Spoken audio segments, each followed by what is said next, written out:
Guys, kini atong sambingay karon magisigot na punta og sambingay may tungod sa Kristohanon nga negatibo, Kristohanon nga positibo.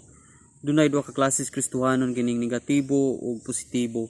So ato ang explain pinaagi ni nga sambingay mo kini ang magtudlo kanatong mga lesson kung unsa ang kalainan sa Kristohanon nga negatibo kaayo o Kristohanon nga positibo bisan adunay mga bad situation nga moabot sa ilang kinabuhi.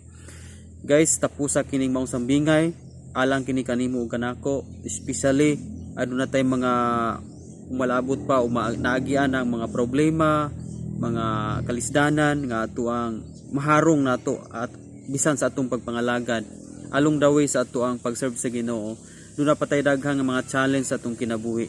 So nara sa atua ang reaction, nasa atua ang unsay ato ang response niini, either positibo ba ta or either nga magnegatibo ta. So kini nga sambingay magpasabot kini kanimo ug kanako. Para mas masabtan nato guys, inani ang istorya sa maong sambingay. Istorya kini sa duha ka tindero og sapatos. Ang manager gi sabak ang duha ka tindero og sapatos kay gusto sa manager sa maong kumpanya sa sapatos nga maghimo usab sila og lain na usab nga tindahan didto sa layo nga dapit. So katong duha ka tindero iyang gi challenge nga dili lang mo pabilin ini nga kampanya, ini nga area, but gusto ko nga kamong duha mangita mo og area nga didto mo mosusihon ninyo unya tawagi ko ninyo kung pwede batang magtukod og tindahan didto og sapatos. So ang gi-assign nga area sa manager is gusto ang manager nga adto sila i-assign sa Africa. Kini mga duha ka tindero wala pa ni sila kaadto aning lugar, so ipasusi sa manager didto sa Africa kung angay bagyong tindahan og sapatos.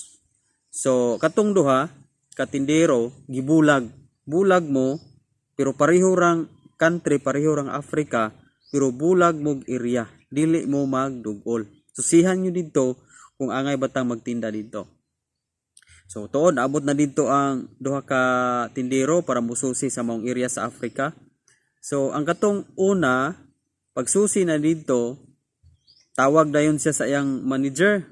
Ana dayon siya pagtawag, "Hello sir, ako nang nasusi dinhi sa area nga imong gipaanhin namo. Unya ani ako aron sa pag-report nimo nga dili ta pwede nga mag tukod diri og tindahan sa sapatos kay nakita nako ang mga tao diri wala sila mga sapatos og naanad sila og tiniil. So dili mo patok ang atong negosyo diri kung atong butang tindahan kay sigurado ko nga wa gyud mamalit kay anad sila og tiniil. Wala sila sapatos, wala usab sila sinilas. So dili gyud na mahalin diri ang ato ang negosyo." So niyon ang manager nga mao ba? Okay, so ang katong ikaduha mao ra gyapon nga area Africa, tawag na pud sa manager to ikaduha. Niyon na pud tong usa nga, "Sir, pwede kayo tang magtukod diri og tindahan sa sapatos?" Nangutan ang manager, "Kay ngano man?" "Kay ang mga tao diri sir, nakita nako nga wala sila mga sapatos, naanad sila og tiniil. So kaning negosyo nato sir kay wa pa man na diri, patok kayo ni nila kay atong tudluan sila unsa ka importante ang pag sapatos." So moto giingnan siya sa manager nga, "Okay, pangitag area diha ang atong katukurag tindahan kay mag-start ka diha, ikaw ang ma-assign diha." So sa laktod nga pagkasulti guys, kadtong ikaduha positibo kayo siya, pero ang una negatibo kayo siya. Pareho nga area, pareho silang nakita, pero dili sila pareho og huna-huna. Dili sila pareho og reaction, dili sila pareho og huna-huna. Ang usa nagnegatibo kay matud pa niya nga wala daw naanad og sinilas o sapatos sa mga tao, so dili pwede nga magnegosyo didto kay dili daw mahalin. Pero ang usa, ikadua, positibo, kay niyon siya, wala maanad ang mga tao diri og sapatos, sir. So, patok gini ato negosyo, kay wala pa na dinhi, wala pa na nila nakita. So, dinhi lang ta kutob sa ato ang sambingay, guys. Inani usab ang senaryo sa atong kinabuhing Kristohanon. Dunay gyud mga panahon nga ang atong reaction nga naglahi. Okay? Adunay reaction nato nga negatibo ug aduna po reaction nga positibo. O kalabanan gyud nato naglabi gyud ang pagka-negatibo. So katong maong sambingay, kung imong tan-awon, ang nagnegatibo wala gyud ka negosyo. Pero ang ga positibo nagnegosyo, nakapadayon sa negosyo. Subot pasabot ang ending atong maong sambingay ang gibless katong positibo. But kari negatibo, wala siya. Muna nga sa atong kinabuhing Kristohanon, kung magpabilin gyud itang positibo, bisan og mga bad situation nga niabot sa atong kinabuhi, sa atong family, sa atong trabaho o sa uban pa, kung magpabilin tang positibo, aduna ra gyud pabor o panalangin nga ihatag ang Ginoo kanato. Pero kung magsigi tag negatibo, mao ni ang makaminus sa mga pabor nga ihatag unta sa Ginoo diri kanato.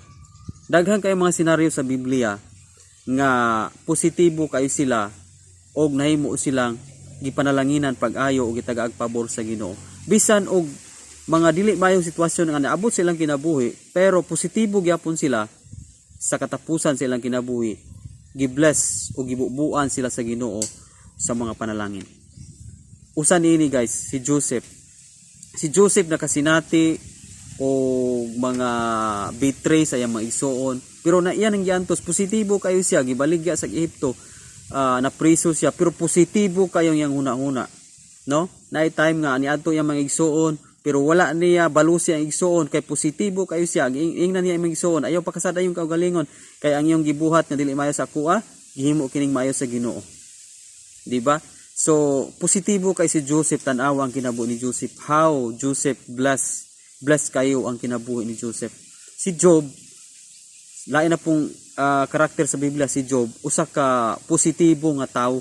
Bisan pa og daghang nawala sa kinabuhi, mga kabtangan sa kinabuhi, nawala yang anak pulo, namatay, tanan niya mga hayupan, yang asawa, ingnon pa siya nga, magpabilin ka bang matarong Job, kamatay diha og tungluha ang imuhang Dios. So, si Job, gibiyaan na siya mga tulo ka friends, hasta yang asawa, tanan, nawala niya. Pero sa gibuhat ni Job, positibo kayo siya, matud pa ni Job. Magpasalamat ra ba di ta sa mga maayo nga naabot sa itong kinabuhi? Dili ba ta makapasalamat sa mga dili pod maayo nga naabot sa itong kinabuhi? Inana ang tao nga positibo, nga pwede di ta magapasalamat sa bisan unsa nga mudangas itong kinabuhi. Og tan-awa si Job, sadyang positibo siya, gi doble ang pabor sa Ginoo diha kaniya sa katapusan sa iyang kinabuhi. Muna nga sa atong kinabuhi karong Kristohanon, unsa man ang dagan karon sa imong kinabuhi, unsa man ang imong nasinati nga mga sitwasyon kaha, unsa man ang mga bad situation nga niabot sa imong kinabuhi, di ba?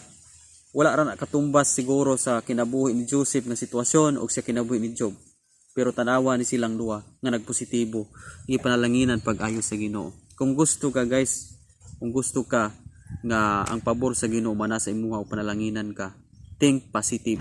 Kinahanglan nga magpositibo ka bisan og negatibo ang niabot sa imuha. Kay ang pag negatibo mao ni ang makapawala sa mga pabor sa Ginoo nga naa sa atoa. Daghan kayong senaryo po sa Biblia nga negatibo sila ang mga Israelite. Sige silang question, sige silang basol sa Ginoo. Usa sa mga sintomas nga negatibo ta, kining mo question ta o kining magbasol ta, di ba? Ang mga Israelita gibasol na si Moises nganong ipagawa sila. So, unsa nahitabo? Imbes i-bless sila, nangamatay hinuon sila. Daghan kayo nangamatay dito sa kamingawan. Wala sila nakaabot sa promised land. Ang katurang Joshua ug Caleb nga pamilya mo nakaabot. Kay ngano man, silang Joshua ug Caleb positibo kay sila katong 12 ka spy nga ipadala dito sa Kanaan. Sila lang duha nga positibo, si Joshua ug si Caleb. Niyon sila kagagmay ra na nila. Pero katong pulo niyon, mura ramig apan-apan, so negatibo kayo sila. Unsa nahitabo? Ang ilang pamilya purot og patay, wala kasulod sa land og Kanaan, promised land. Subot pasabot dili kita makaabot sa saad sa Ginoo, dili nato maklim ang saad sa Ginoo kung kanunay tang negatibo. Pero kung kanunay tang positibo sama ni Joshua ug ni Caleb, makatagamtam gyud ta sa dakong pabor og mga saad sa Ginoo sa atong kinabuhi. Munang niyon sa Proverbs 4:23, ang imong mga huna-huna maoy tinubdan sa kinabuhi, busa bantay sila ingon nga labing bililhon mong bahandi. Proverbs panultihon 4:23, ang atong huna-huna maoy tinubdan sa kinabuhi, busa bantay sila ingon nga labing bililhon mong bahandi. Naa sa atong huna-huna guys ang pinaka-importante o pinaka-bililhon. Kay naa sa atong huna-huna ang atuang madali kayong reaction, magnegatibo ba itong una-una o magpositibo ba ta. So kung magpositibo ta, magpabilin tang positibo, mao kini ang bililhon nga bahandi matud pa dinhi. Bless kayo ang tao nga positibo. Pero ang tao nga negatibo, lisod kayo ang kahimtang yan ng maong tao. Munang kung ikaw karon usa ka Kristohanon, nabatasan nimo nga negatibo kayo ka, kinahanglan mausob. Kinahanglan pangayoon nimo sa Ginoo. Pangayoon nato sa Ginoo nga mausob gining atong pagka-negatibo. Bisan og mga bad situation nga niabot sa tuwa, but kinahanglan magpabilin kitang positibo sa unahan yana. Kay ang tanan nga nitabos tong kinabuhi, adunay purpose ug katuyoan ang Dios nga nung nahitabo na siya. So think positive aron nga ang Dios mahimuot kanato ug ihatag niya ang mga pabor diri kanato, ang iyang mga saad makatagamtam gyud ta. Guys, kung na-bless ka nining mga sambingay, paki-comment lang sa atong comment section. And be sure guys, nga naka-subscribe ka nining atong channel. Kay daghan pa kayo ta mga sambingay sa Kristohanon. O kung naagay kay time, daghan natang na-upload mga sambingay, paki-scroll up lang, pili lang sa atong mga videos about sa mga sambingay. God bless. Kita-kita na punta sa atuang next nga mga sambingay.